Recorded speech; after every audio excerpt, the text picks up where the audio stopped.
Լույս արևելքում միսիոներական միությունը ներկայացնում է Չարլզ Սպերջեն Եվ ոչ մեկն իր ընկերոջը չպիտի հրի, ամեն մեկն իր ճանապարհով պիտի գնա, Հովել 2:8 Մորեխները թագավոր չունեն, բայց բոլորը գունդ են դուրս գալիս, Առակաց 30:27 Եվ չնայած նրանց թիվը լեգիոն է, սակայն նրանք իրար վրա չեն կիտվում, որպեսզի խառնաշփոթ չառաջացնեն իրենց շարքերում։ Բնության մեջ դիտարկվող այս նշանակալի փաստը ցույց է տալիս, թե որքան հիմնավոր է Տերը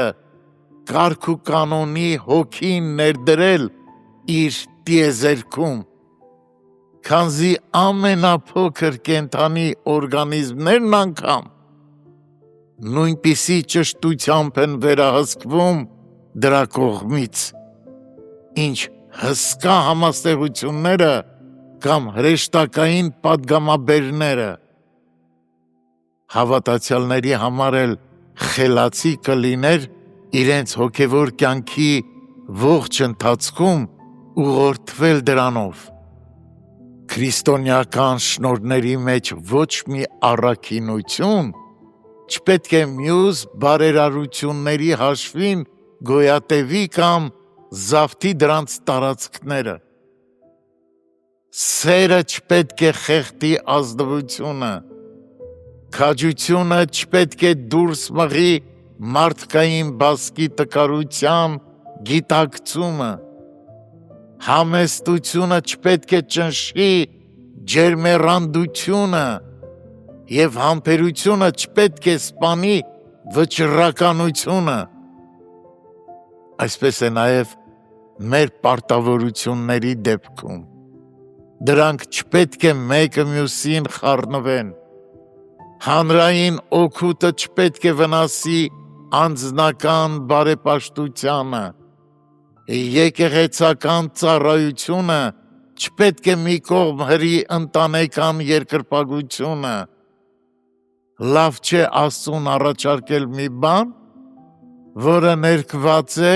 մյուսի արյունով։ Ամեն բան գեղեցիկ է իր ժամանակին,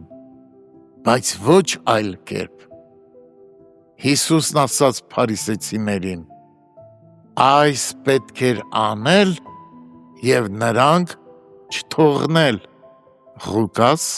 11:42 Միևնույն կանոնը վերաբերում է նաև մեր անձնական կարգավիճակին։ Մենք պետք է ճանաչենք մեր տեղը,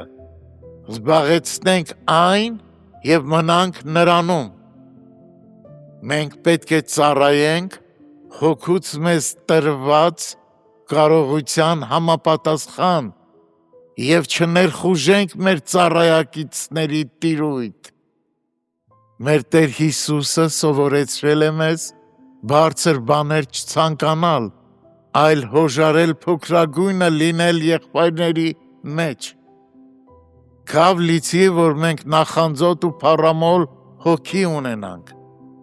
Եկեք զգանք Տիրոջ պատվերի ուժը և անենք ինչպես նա է հրամայել, ներդաշնակ մնալով մյուս սրբերի հետ։ Եկեք այս գիշեր նայենք, թե արդյոք հոգու միաբանությունը պահում ենք խաղաղության կապով, Եփեսացիս 4:3 և աղոթենք, որ Տեր Հիսուսի բոլոր եկեղեցիներում խաղաղություն և կարգ ու կանոն տիրի։